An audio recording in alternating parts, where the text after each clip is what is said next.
All right. I think our pre-show is live now. We did it. How exciting. Yeah.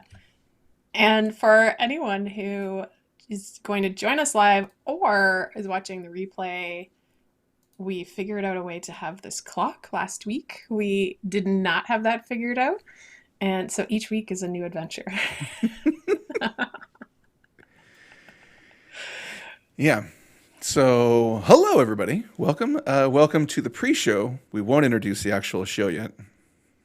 No, we got to wait for the actual show to introduce the actual show. Also, behind the scenes information, and that's what you're here for. I fired myself from introducing the show. So, That, that's that's not what true. happened. I did. I wouldn't say there was a firing. Now that makes it seem like I'm an evil tyrant and that I made you feel like you had to fire yourself, which is not true, not accurate. Well, I stepped down. We'll say that. I stepped down and said, "Oh, you know what? Kat will do a great job introducing this show." I'm gonna So, try. Kat, how's life? Life is busy, but one day at a time. One day at a time. That's what I'm telling myself today. That's what I need to hear today. So that's what I am telling myself. How about you, Paul? How are you doing? Uh, Last night was great up until the point my girlfriend came out of her office and said, "Hey, those two new cats we got, they got worms." Oh, Ooh, gross. yeah, Oh, that's rough. yeah. So we've been dealing with that today. What a delight. What a delight. So new cats. Mhm. So are these different than the cats that I met in August when you showed your cats on Yes, live? have not announced it. This is the first announcement that we have become a five cat family. It's a lot. It's a lot of cats. One might say too much. And did the new cats give the other cats? Where does it spread, or is it just the two cats that you have to deal with? Um, so we're currently trying to contain. We're currently trying to contain the spread and The worms. of the worms. It's a real fun experience. So that's what we're doing. We're living life, and trying to contain that spread. Hmm. Well, that's a noble thing, and that's important. Hmm. All right, is Oh, it time? it is time. So let's go to our fancy graphic and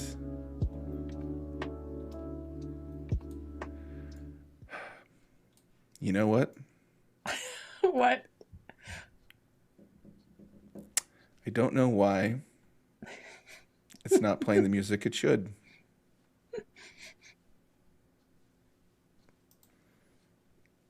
Oh, I found it. Do you want me to play it? Yes.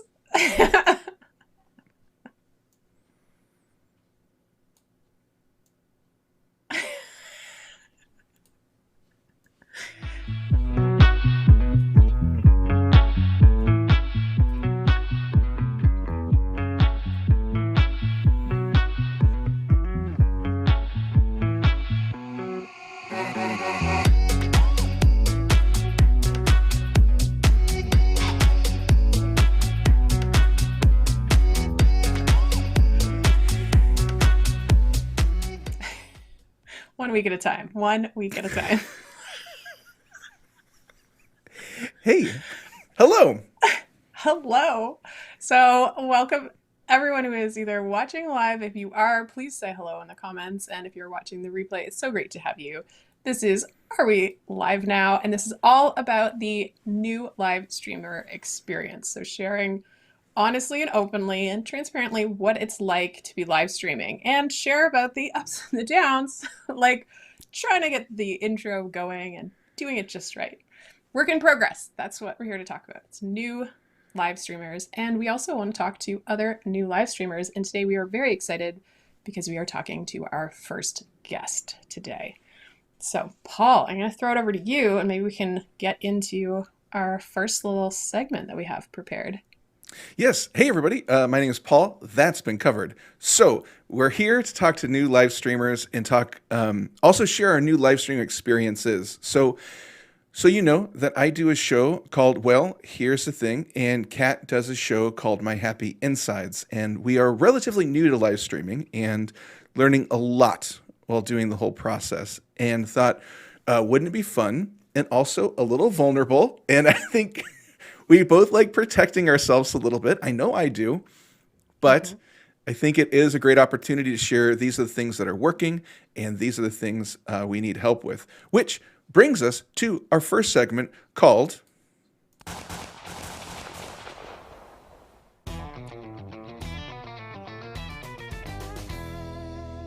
The Good, the Ugly, and the Meh.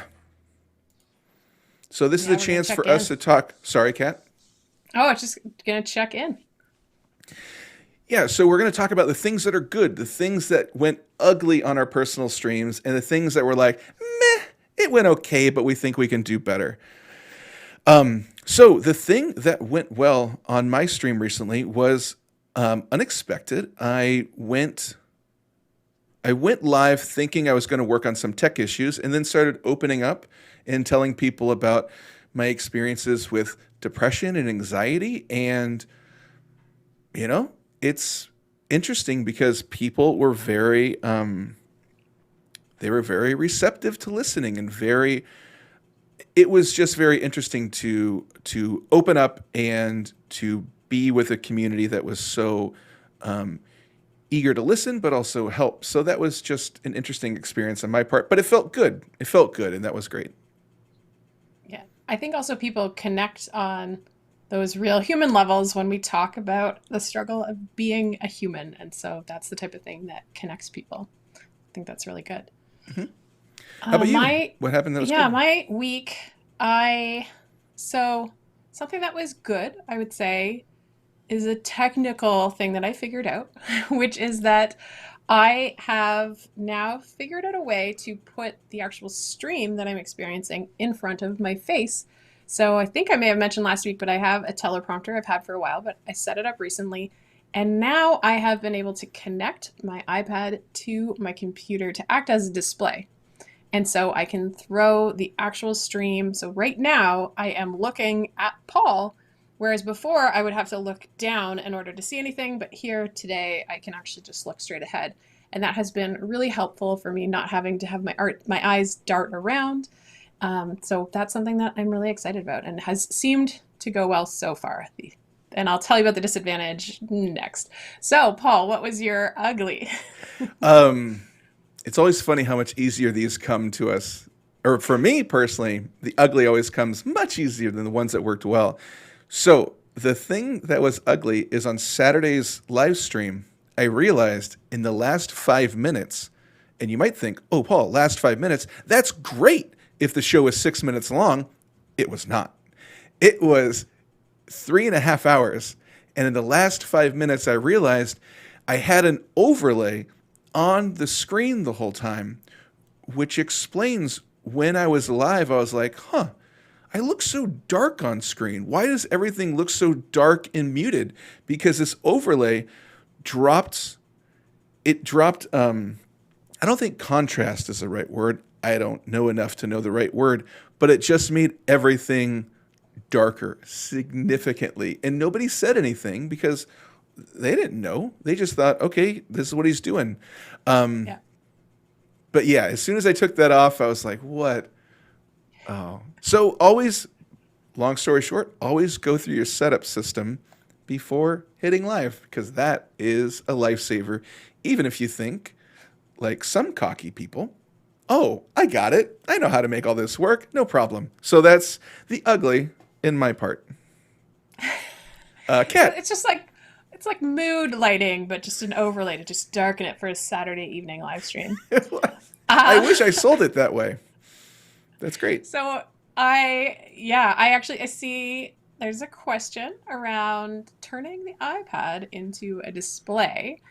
And so that is actually, I learned that from somebody else, a fellow live streamer who mentioned that Duet Display. And so that is an app because my iPad is a little bit too old to be set up. So newer iPads, you can already use your Mac to, I think it's called AirPlay, but you can use it as another monitor. Because I have an older iPad, mini specifically, I downloaded this app Duet Display, and then I can just connect like I would any other monitor, and then it allows me to have that. So the only drawback, which this is part of the ugly, is that everything's mirrored. So for just looking at a stream, like right now, I'm just seeing what it is that we are streaming out to the public.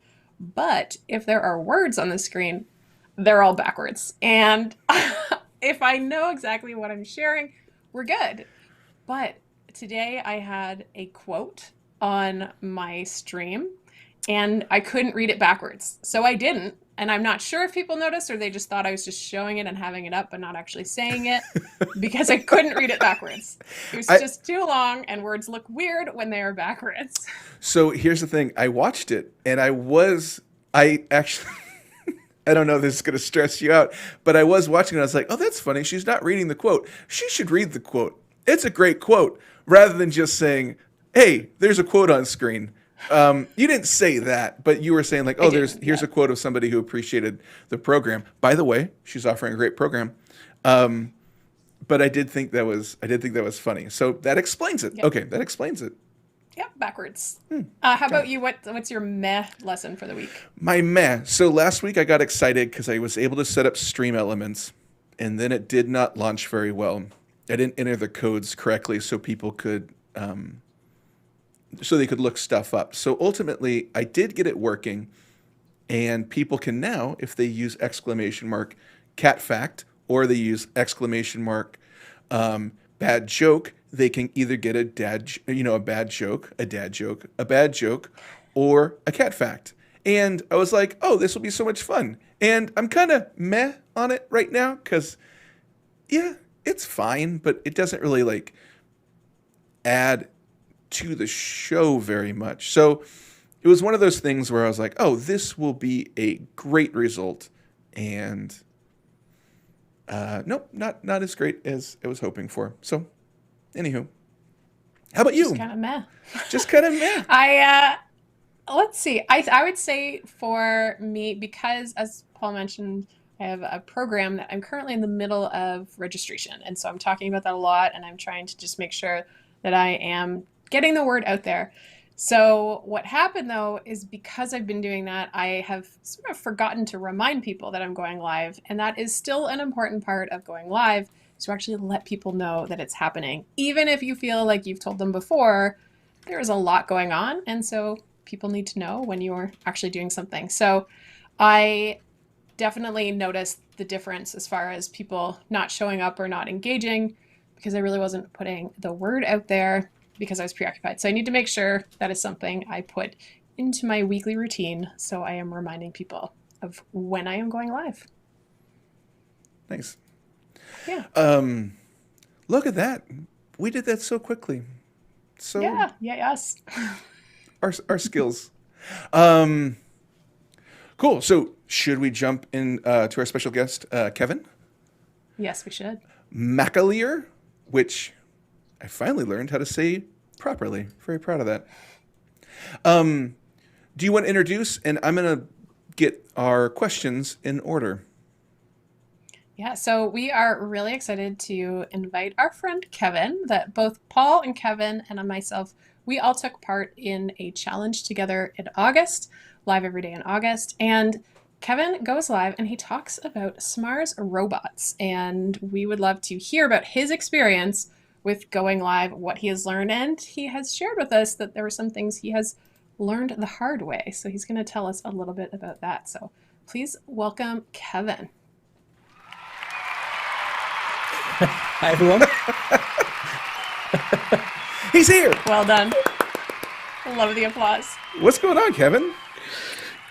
Yeah, An interesting week this week. My daughter has just been locked down at university with the COVID virus, so she's staying in Sheffield University, which is probably about 50 miles, 100 miles, somewhere between that, and yeah, it's about 2 hours to get there. Anyway, she's locked down in her halls of residence, so that's interesting, if not a bit frightening. One of her friends has got he's been tested, but they haven't got the result yet. I think they have to wait 2 days to get the test result back. And if he tests positive, all of them are locked down for about 2 weeks. So, yeah, that's interesting. It's real. That's a lot. Yeah. Oh, yeah. that's. How is she doing? Like, how is she doing She's with doing all really this? well. Yeah. Oh, good. Yeah, she's very prepared. She takes after me as like a project manager. She's very organized and very, very optimistic, very focused on the future. So yeah, she's just taking this in stride. It's fine. Okay. That's good. Are you going to build little robots that can fly up and drop off food in their windows? You're already one step ahead of me there. Yes. Yeah. Sort of scale the wall. And, yeah. Yeah. Just kind of like walk up with little suction cups. Yeah. Yeah. I've seen movies. Exactly. I know how robots work. I get stuff. I get stuff. Cool. Kevin, I'm super glad you're here. And we'll just kind of dive in. And yeah. Are you good? I'm all good. Yeah. Cool. Good. Can you tell us a little bit about your channel? Well, first off, like before we even ask any questions about live streaming, like can you tell us about your channel, like your goals and yeah. Yes.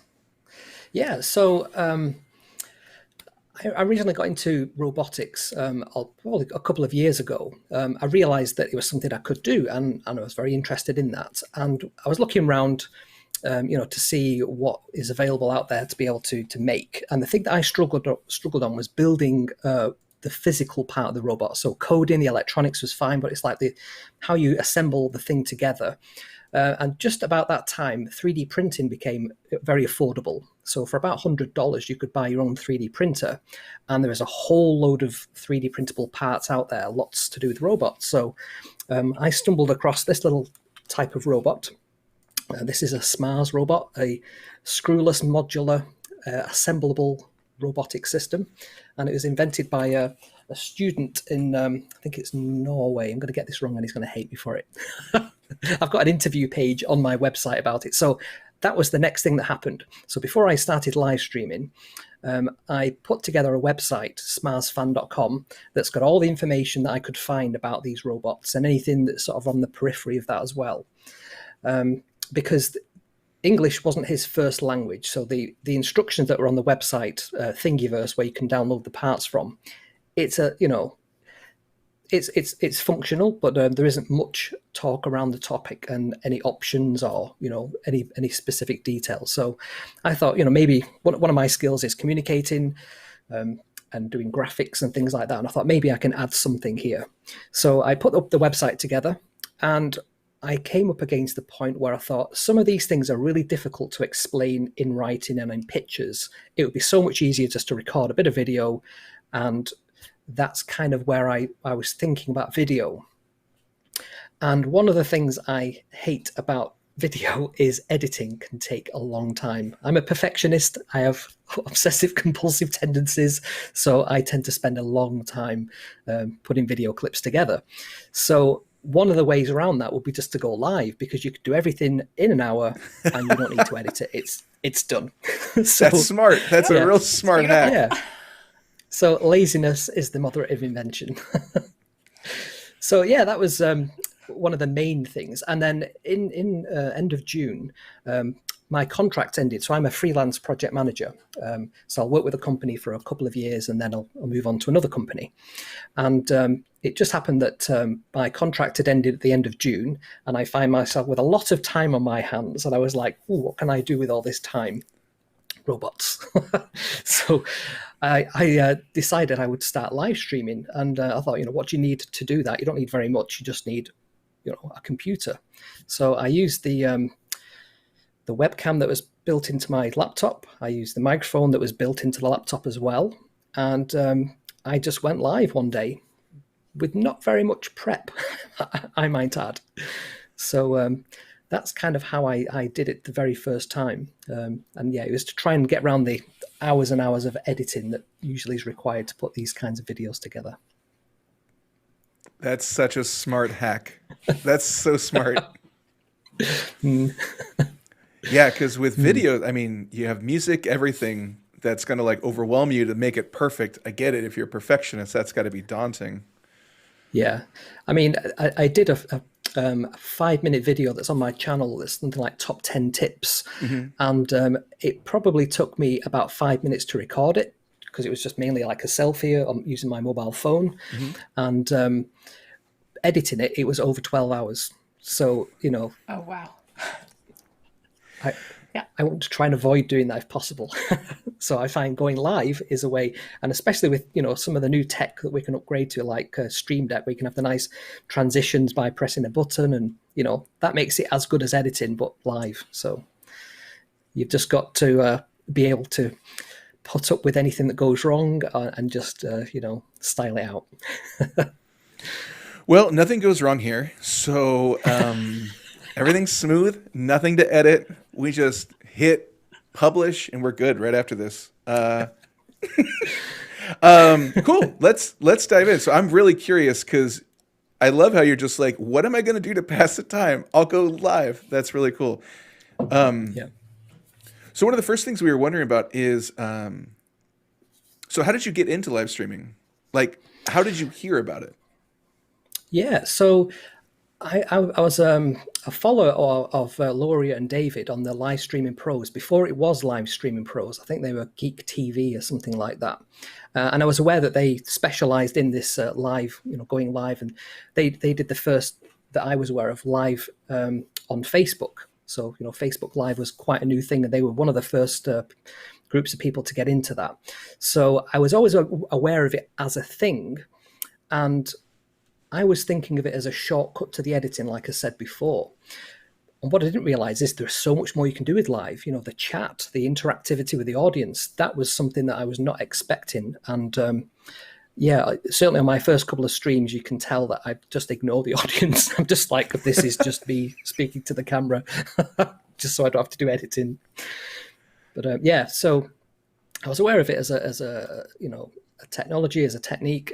Certainly watch a lot of people on Facebook and on YouTube. I don't watch Twitch so much, but the usual kind of channels for watching online content. So people like Casey Neistat, he'll be one of the people I follow, or James Bruton, who does all the robots. Yeah. Nice. I think you're reminding Paul and I that we're maybe ignoring our lovely viewers. I No, we're did. not. Great for engagement. We love them. As soon as you said, "Oh, I didn't pay attention to comments," I'm like, "Oh no, that's right," because we have a lot of great comments. We're gonna go through those right now. Do you want to? I can bring them up, Kat. If you want to, do you want to like grab some comments and I'll just kind of bring them up? Yeah, so the one I want to make sure that Kevin, I'm not sure if you can see the comments, but we have Cutting Edge TV saying praying for you and your daughter, Kevin. So that's a really nice thank you. shout out there. And the other one is just you have some agreement here around the advantage to going live is that you don't have to edit. And I'm on your side with that. It's so nice to just set up the production in advance, do the show, and then it's out there. And the expectations are a little bit lower. It's kind of what Paul and I are counting on. I don't know what you're talking about. So was there, and it sounds like no, and I think you've kind of like answered this. Was there anything holding you back from live streaming? Yes, I suppose there was. So when I was thinking about doing this, and I thought, should I just edit because I can control that, and I could just record, the robot itself or my hands or something like that. So definitely confidence on camera was something that was holding me back, and the negative talk in your head, about how I sound, how I look, being interesting enough. That was something that comes up every week. I always think, is this going to really hold people for an hour? And being polished as well, looking professional and not messing up, and watching what you say and how you say it to a global audience. So there was a few things like that holding me back, but yeah, it wasn't enough to stop me from giving it a try, because I thought I can always delete it if I hate it. You know, I've always got that power, but I didn't. Nice. So what's like the biggest mindset adjustment you had to make? Yeah, so I suppose the biggest mindset was that people would be interested in me and not just my content. So originally I thought, it's a shortcut to editing. I just want to put some content out there about a specific thing each week, and it might be, a circuit board, or how to build something, or coding, or whatever it was. So I was thinking more about the content and delivering the topic, rather than the interactivity, me being of interest to people as a person, as a personality.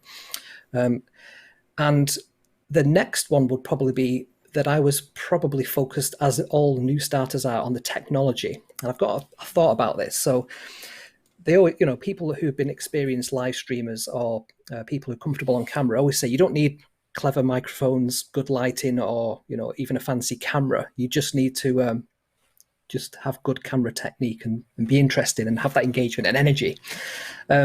I would argue that you do need to have certain levels of equipment, though. So if you've got a good enough microphone, if you've got a good enough lighting and camera, it can make it pop just that little bit extra.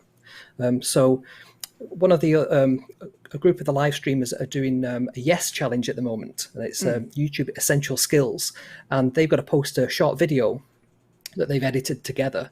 And I think, is it Dr. Elo? I think I've seen yours on there, and very, very professional looking. You've got sort of B-roll, and the way it sort of transitions to you when you're talking, very, very professional. So I would say there is a certain level of equipment you need, but you shouldn't focus on that. But you should always be looking to improve what you've got. How can you improve? You're never going to be perfect on this. There's always something, whether it's subject matter, whether it's interactivity with the audience.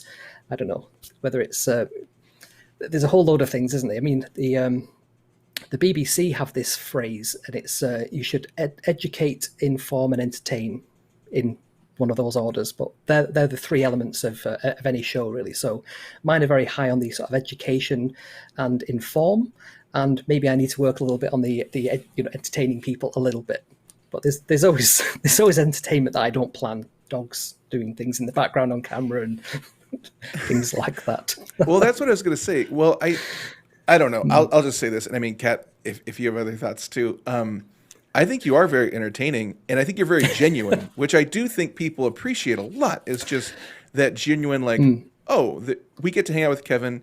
He's going to, and I agree, so much education. There's a lot of words. I'm still like, I don't quite understand what he's talking about, but I like the guy. So it's, for that, I do think it's entertaining. So that's the mindset shift, I would say, is that I didn't realize that would be something people would find engaging and would connect with. I thought they would just come here for the robots, but they come here for me as well. So that was something I had to sort of think, okay, I maybe need to put a bit more of me into the video content. Come for the robots, stay for the Kevin. Yeah. I would just add, I think when it comes to the informing and the teaching part, because that's similar to me, I feel like I'm trying to teach lessons when I go live. But what has helped me is not taking myself so seriously. And even if I am not necessarily purposely trying to be entertaining, like you kind of said, there's accidental entertainment, whether that's an animal or something. But even just making a mistake or tripping something up on your words, to be able to laugh at yourself and just realize that you're human, this is who you are, that sort of brings it down to a level, and I think builds that comfort. Because sometimes when we try to be entertaining, it can backfire.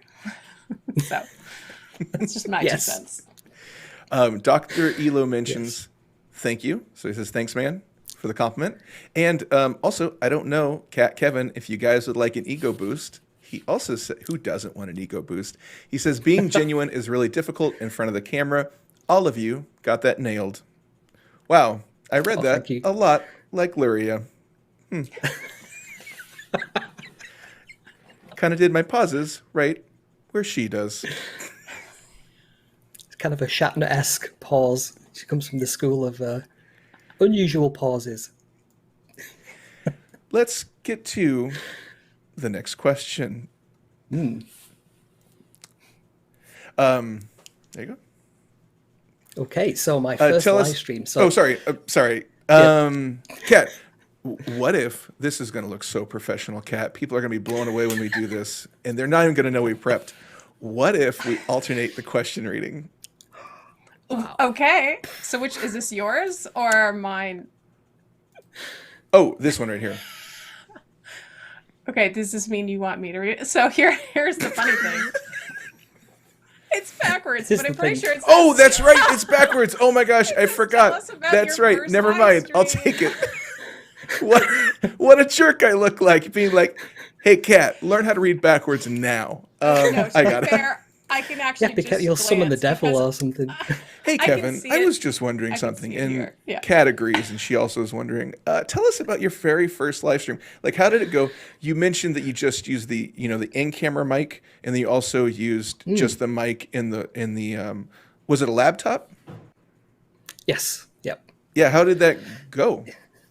Yeah. So the cameras are fine, I would say, on most modern laptops. I've got an Apple, and it was good enough, but the microphone wasn't great. The lighting was terrible. I mean, it's not great now, but it's better than it was. I've at least made an effort.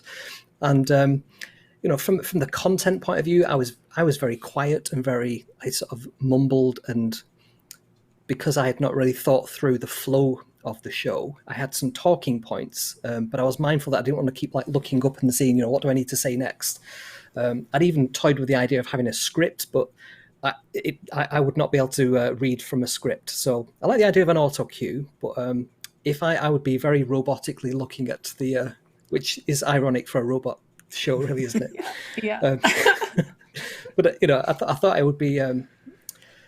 I thought it'd be easy if I just had some talking points rather than a script. So I did think about that. I was very nervous about going on camera and tripping up over my words or not being clear or something happening in the background.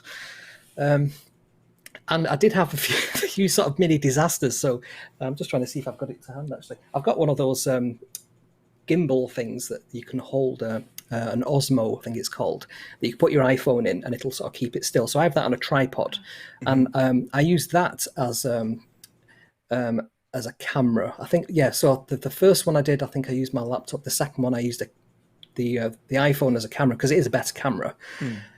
However, I've not charged it up beforehand, so halfway through the show it just goes like clunk.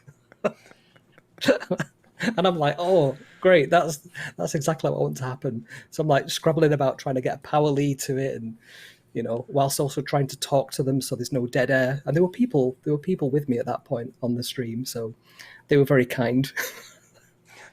So yeah, quite a few lessons learned, but these things you learn the hard way, I think. So always charge your equipment up if it's on batteries, or have new batteries. In fact, do you know the Penn and Teller, the magicians? I went watching them. They came to Manchester. They only had 2 shows in the UK, and I saw one of them a couple of years ago. And they have this huge box of batteries that they've only used once for each show. So when they have the battery packs in their little ear things, and for the microphones, they have new batteries every show. So they end up putting these batteries in this huge box at the end of the show, and anyone who's like a stagehand, anybody's part of the production, can just grab some batteries for free. So they have a shed ton of batteries. Little fact for you there. Nice. Wow. And all those 5-year-old kids watching right now you might be wondering, what does shit mean? Go ask your mom or dad. Shed ton. It's like Mine shed. It's like mine shed. A shed ton. That sounds like such a small thing, but batteries, that is, yeah. Yes. Do you, now when you stream, do you use just a battery pack that's connected to an outlet, or? Yes. So I bought the Live Streaming Pros have I'm not going to advertise for them. It's not sponsored, but they do have a workshop you can buy. It was about £79, $99, something like that at the time. Anyway, and they've got on there all the things you need to buy equipment-wise. And one of the things they recommend is a powered battery, a dummy battery. And you put it inside the camera, and it means it's always powered on. So I've got that running on my my Sony 6400 as we speak. Nice. Yeah. That's a So really good point. I did originally have a battery in there, but I'm not risking that. Not again.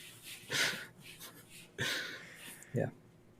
It is. Once you use the dummy battery, like you don't go back because you're like, oh, this is one thing I no longer have to think about in my whole setup. Exactly. It just works. Yeah. Yes. Yeah, so that's the first stream. Awkward moment. Kat, So I I'll was let you thinking read about this one. Go on. Yeah, but Kevin just did, so I think we're good. Awkward moment. What is it, Kevin? So keen. Speak of the devil. So just now, that was one. Another one was so I have this really bad habit of drinking fizzy drinks whilst on stream.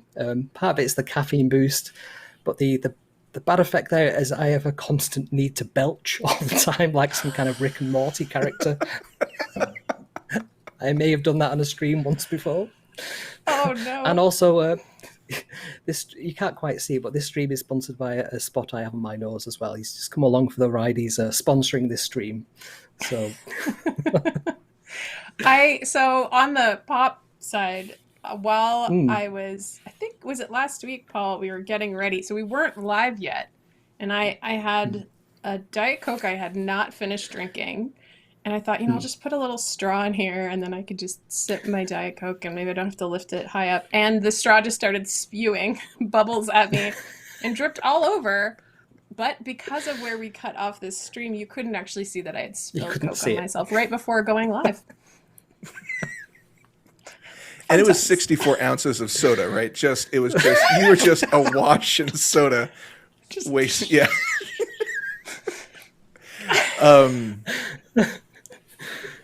Yeah, I do that too. So here's the trick that I use is I just have I have a button I can hit that just kind of mutes the microphone. So if I do have to like burp at all, I can just like hit that real quick, just quick some dead air. So I don't know. Do you have something like that too to kind of help your life? Wait, what's funny? What did I do? Yeah. Did you just say that you mute it so you can like burp while you're on live stream? Me? Paul, is that what you're talking about? Yeah. Yeah. Oh, yeah. Okay. Yeah. Burp button. Should I not admit to that?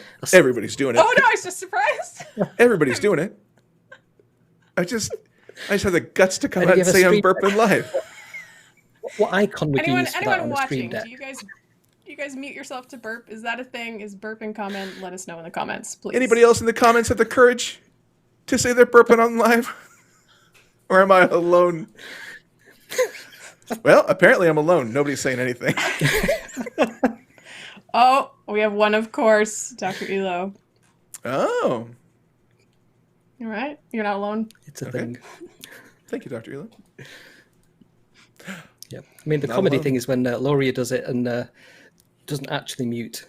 When she did the sneeze and her and David had was it a 10-minute argument about that? I do enjoy their arguments. Yes. All right. What do we have next? The next up, what do you wish that you knew that you know now? And I like the bit that you've missed off there that was in brackets. Travel back, give yourself advice. I've always liked the idea of time travel. I'm always waiting for that knock on the door to see my other self say, I've got some really important news for you. But it hasn't happened yet. But it might. It could. I think I'm just one robot upgrade away from that. So, yes. So the first one is to prepare just enough. Not too much, not too little, but just enough. So I did one live stream where I hadn't done any prep at all. I thought, I'll wing it. It'll be fine. And I was so stressed all the way through that. I was just like, I was glad when it finished because I just thought, I shouldn't have done that to myself. I should have prepared more. So I have, as I said before, talking points rather than a script. So I literally have just off screen, I'm just looking at slightly to the side there where my notes are, and it's literally bullet points in notes. So nothing fancy. It's just something I can look across to and just remind myself what the main thing is. So sometimes I end up, typing out loads of things, and then I think, no, cut it back to the point, and then that's enough. So have talking points, but no script is what my point says there. Then the other thing is eye contact. So one of the things I didn't do very well when I first went live streaming for probably the entire month there was eye contact. And it's you guys will probably know, it's really unnatural at first to look at the camera and talk to it because it's just this black circle And, it's an odd thing to just keep looking at it. But when you catch yourself looking at the screen when your eyes are there, it looks really natural as a viewer. So that's something that you just need to think about. But you don't want to just stare at it too much intently without moving away and blinking, because that looks really, really weird. So it's just like you're kind of flirting with somebody. You just eyes casually look around, and we learned all this on the leader thing, didn't we? I like that. That's a nice way to think of it, is that you are flirting with your viewers by not just staring them down awkwardly, but you have to look at them. Yeah, you can just sort of look them up and down and just think, no. So that was one thing. Have eye contact and smile as well. I mean, Catherine, you have a great smile. And Paul, you have a great smile too. So smile. Kevin, you have a great smile. I think all of us. Yeah. I think there are quite a few videos I've seen online where people are very deadpan, and I don't think they've made a mental note to smile. But it's one of those human things, isn't it? If you smile, people smile back. If you smile on camera, people think they're having a good time more than perhaps they actually are, because you're smiling. And that's what they're looking at. You're trying to trick them. You're saying trick your listeners and viewers into having a good time. Yeah. So if we are enjoying this. Exactly. If you were face to face with a person, socially distant, of course, if you were face to face with somebody and they were smiling back at you, it would usually mean that they're engaged and they're interested in what you're saying and they're enjoying it. So if you do that on camera, your viewers will probably feel the same back. So it's one of those little psychological tricks, isn't it? I think. So I was trying to, hold back a smile. It's like I'm saying something, I'm just trying to hold it back. That's a great tip. That's awesome. And the last one, somebody said this in the leader thing, and I thought it was one of those things that really stuck with me. So you can do anything, but you can't do everything. So when it comes to your content and your channel, that applies there too. So one of the things I struggled with is, I thought I want to appeal to everybody, all 7 billion people on the planet. I want everybody to watch my channel. That's not going to happen. So I need to sort of niche down a little bit and think about what is it that I'm going to be, what is my focus and the one thing that I'm going to be, known for. And rather than just being average or good at lots of things, I need to just specialize in one thing and be really, really amazing at that, rather than just mediocre. So that was a bit of a mind shift, and some advice I would definitely give to my sort of younger self would be just focus on that one thing and be really, really good at it, because everyone can be mediocre at everything. So I'm okay at photography, I'm okay at programming, I'm okay at whatever, but I'm amazing at robots. Awesome. So yeah. And I would also give myself the winning numbers of all the horse races and sports things as well. I'd have a little almanac that I would give myself. If you met yourself. Yeah. Exactly. That's a good idea. Yep. Watch out for manure. It'll get you. Exactly. Yeah. One video that helped you prepare. Yeah. So again, in the leader thing, in the live every day in August, one of the videos talked about getting your energy ready before the stream. So, dancing around. That's why people have the pre-show and they sort of get all the energy pumped up and everything. So, I mean, you've got some great energy before the show because you're just interacting with each other. But if you're live streaming on your own, there could be a temptation to just sit there, just waiting for the clock to tick and then just go live. But, you're going to be quite flat. So, yeah, certainly having the energy, dancing around, it seems silly. And I was really dismissive of this before I tried it. And then I tried it and I was like, wow, I've got so much more energy now.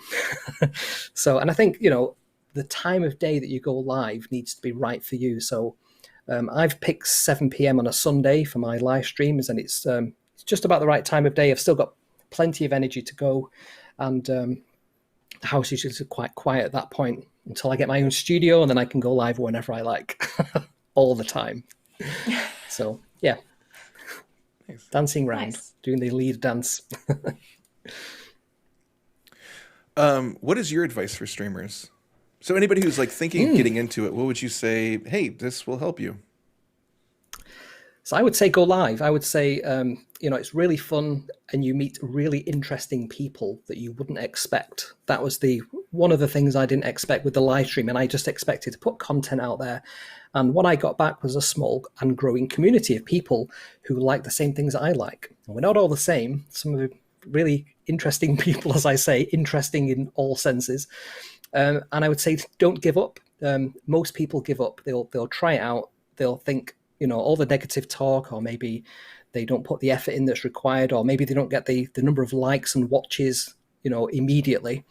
YouTube is a long game with a very high interest rate. So when it pays off very, very big.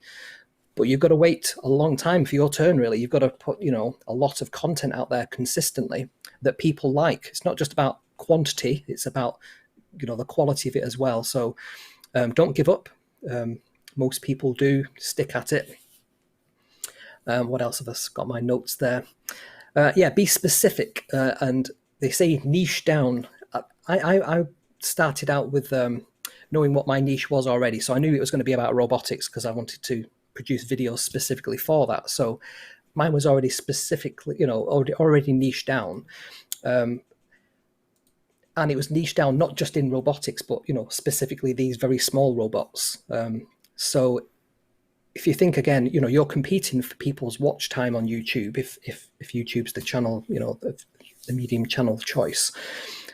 So you're competing for eyeballs. So your content has got to win over all the other content that's in that field. So the smaller playing field that you're in, the more chance you've got of winning there. And there are lots of tools you can download and you can use online to find your niche. So I would spend some time thinking about what that niche is. And don't feel that it's restraining you or constricting you. You can have as many channels as you like, but I think each channel should have a specific topic or subject. And be yourself. Nobody wants a copycat, or they can always go and watch the real thing. So I started out thinking maybe I should make all my videos like Casey Neistat with a nice bold text and nice video, music, sound effects. And I'm not Casey Neistat. I will never be Casey Neistat. I'm me. So I just need to know that and to find my own way and what my aesthetic is. So my streams are always red. I always like the color red. I always have a bit of a red aesthetic going on. I always have this sort of genuineness. I am always myself, because if I'm trying to be somebody else, then that's a difficult thing to maintain. Mm-hmm. And if people meet you in the street and you're not your genuine self, they'll quickly switch off from you. So yeah, I think you need to just find your own way and what your own aesthetic is. So that's my advice for new streamers. Just do it.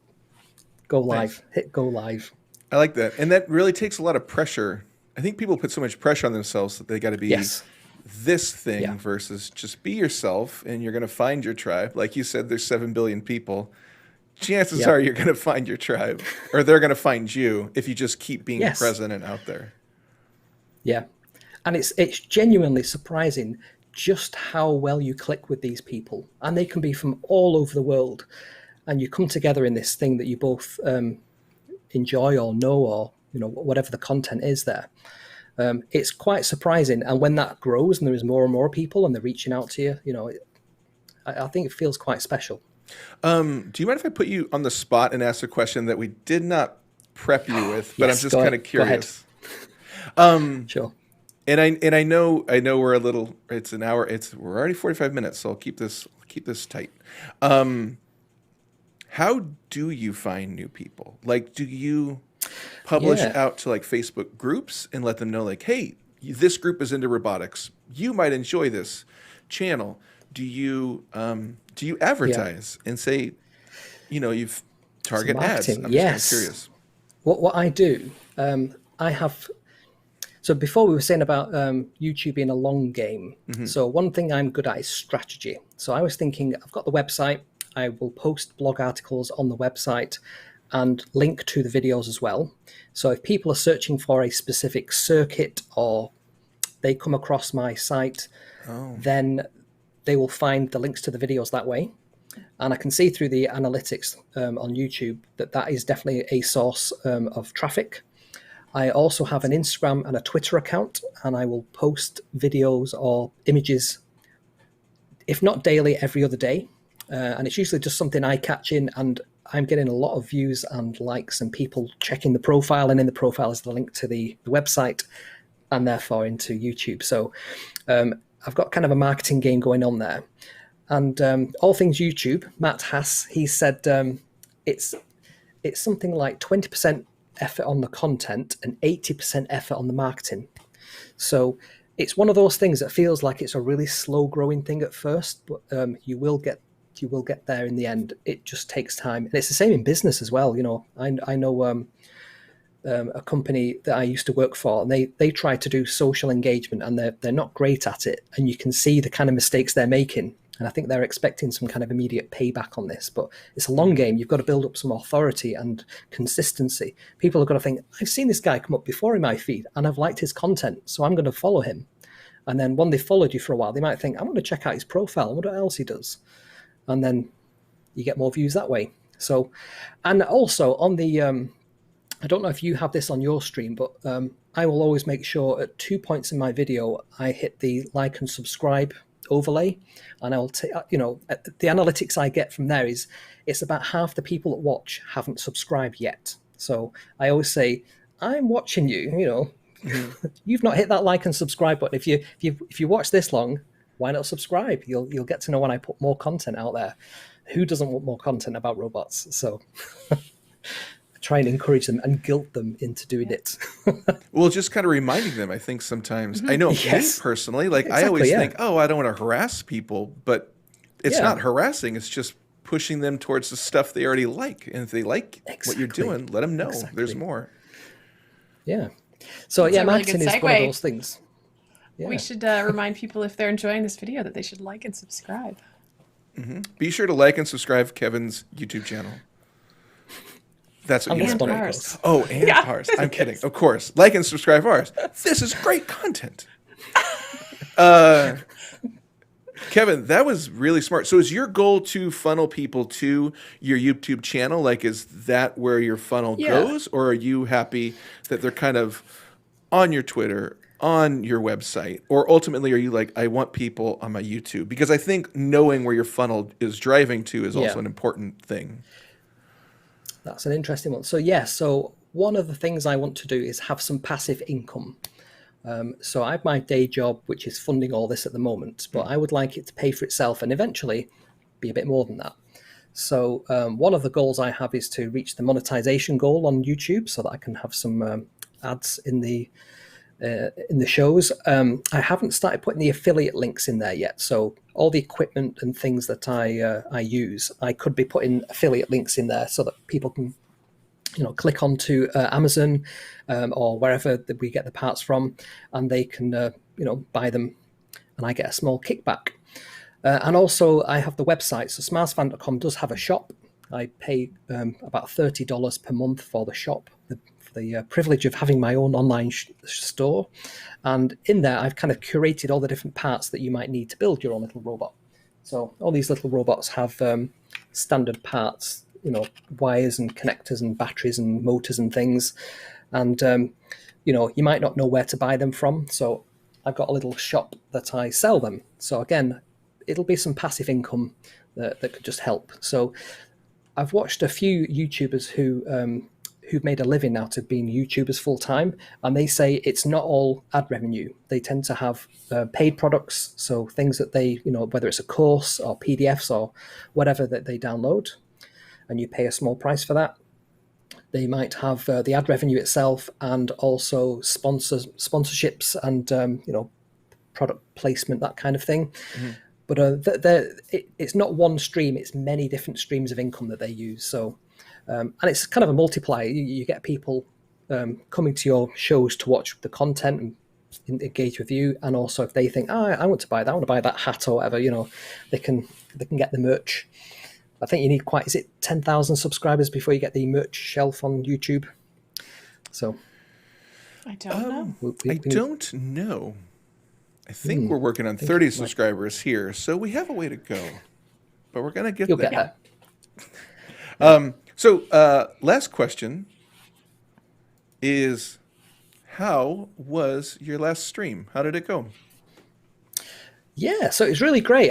My usual crowd, my regular crowd of people following along. I always love seeing the thumbs up when that comes up on the YouTube backstage thing. I can't remember what it's called now. The production studio thing. I always like seeing, when that first person joins and you've got an extra person with you. It doesn't always happen when you're starting out. You sometimes are just streaming on your own, but then you're performing to the people watching it on replay. So you're not just in a room on your own. People are going to be, it's that time traveling thing again. You're going to be talking to people in the future. So just like we are now. So only if we could just get that information that they know at this point and tell us. So how does all that end? That's what I want to know at this Great. point. You mentioned that word. We're demonetized now. We it. were going to make so much Voldemort. money on this stream, Kevin. You wrecked it. You wrecked it. So yes, it was a good stream. Lots of enthusiasm from people, which always surprises me every time. Every Sunday at 7 p.m. British summertime. Nice. And we have linked to Kevin's channel in the description, so you can find Kevin there. Yeah. Check it out. It's awesome. And I'm not just saying that because you're a guest. I'm saying it because I'm a client. And I like it. Awesome. I want to see some robots. I find it daunting. I find it extremely overwhelming, the idea of doing it. It looks so cool. But yeah, it looks very cool. That's why small robots are a great way of getting into it, because it's achievable. There's small things that you need to focus on a bit at a time, which is what all the so I do different series. That's one of the ways I've sliced up my content. I'll think, what's a series of, say, 6 videos that I'm going to focus on, and then each week we'll do one episode of that series. So at the moment we're doing getting started in robotics, and it's all about how do you get started, what do you need, So each week we're building up one of these little robots. In fact, this is the one that we've been building up. So each week we printed out the parts one week, we assembled it the next week, we wired it up another week, and then if somebody doesn't have a 3D printer, they could purchase the parts you can Amazon? purchase the parts. Okay. Yeah. You can get somebody else to print them essentially, and get them that way. You know what? I'm going to challenge myself. Kat, you're welcome to join if you'd like to. I'm going to try to make a robot. I will. Paul Bot. Why not? I'm excited. The bot. See how it goes. So, Kat, any final questions? Kevin, thank you so much for joining us. This has been great. Yeah. Thanks for having me. I really appreciated your insight and sharing about your experience and the lessons that you have learned, because I think there's a lot of great stuff that you shared today that will help people who are getting into live streaming or are new to live streaming. So I really appreciate all that you shared with us. Ladies and gentlemen, a huge round of applause for Kevin. See you later, Kevin. See you both. That was great. What a great first guest. Yeah, our first guest down. That's a milestone for us. We did it. A lot of insight. Mm-hmm. And now I promise to make a robot. Uh-oh. Yes, you're going to have to show the robot on this show. Okay. All right, I'll do it. I'm excited for it. Yeah. That brings us to our final part of the show, where we talk about something that we saw this week that we want to implement in our own stream. It can be very tiny, it can be very big, but what's something, would you like me to start, Kat, or do you want to jump in? Let's let you start. Yes, cool. Paul, share with us. So it's not even like a technical thing. Like last week, I believe what I suggested was stream elements, and that's very technical in coding. But yesterday, so I have a friend who goes live on Twitch. Her Twitch is Jenga, Jenga 136. She does drawing. She draws and like improvises while doing it, and like interacts with the audience, and also plays video games, which is great. She's wonderful. But the thing that I really liked in addition last week is she simply, and this is so simple, but I forget to do it, and it was a great reminder. She reached out to us and said, "Hey, I'm going live later tonight if you want to come watch." And it was just the invite. It was just the invitation. And I forget to send out those invites, to connect with people and say, hey, I'm going live. I'd love to see you. No problem if you can't, but just so you know this is what's happening. And I think sometimes, I know for me personally, that I rely too much on the subscribe and the notifications to carry the weight rather than reaching out to people and saying, hey, come hang out. I like you. I like hanging out with you. Come join this live show that I'm doing later. We can hang out together. So that's one thing I'd like to work on this week. That's a good one. I think I also need to work on that. So ditto. No, but I think. Well, thanks for coming, everybody. That is something that I do want to work on. As I mentioned earlier today, I just got caught up and forgot to really remind people. So I think I want to work on that, and maybe, people who have expressed an interest or who have enjoyed it, they probably won't mind hearing from me or getting a reminder. And as you said, they don't have to follow up on it, but they might appreciate it because there's a lot going on. So I think there's that. And then the other thing that I would really like to work on is, what's the draw?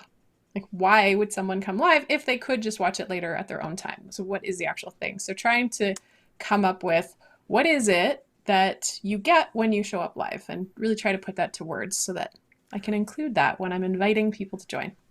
I'm going to ditto that too, because that's really good. So great. Yeah. We're both going to copy each other. That's a great one. So cool. Well, we did it. We did it.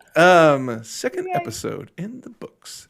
Kat, any final things? Oh, where can they find you if they want to come check out My Happy Insides or other shows that you might do? Yeah. So if you take a look on this channel, Are We Live Now? We've got featured channels. So you will see Paul's channel and you'll see My Happy Insides, which is my channel for helping people get unstuck. And then also the third one you'll see is Ditching Diets and Die, which is my side project. That's a personal interest project. But right now I do have some program information for people who are looking to get unstuck and they want to do it in a supportive, structured way. Then that's something that there's more information on the My Happy Insights page. And if you want to watch some video gaming, you can follow my channel. I also just do lots of weird rants about things and discussions. So if you're curious on how psoriasis is like the Greek Parthenon, tune in to my channel and I'll be sure to let you know. Paul is a gentleman. He mutes his burps, so you can expect to not be. Let's see that trending hashtag. Hashtag mute them burps. So thank you so much, everybody. This is Are We Live Now? And we'll see you next week, next Wednesday, 1 o'clock Pacific, 4 o'clock Eastern. And again, Kevin, thank you so much. Go check out Kevin's channel. It's great. He's just an awesome person to hang out with, even if you're not into robotics. Yeah. Cool. See you next week. Bye.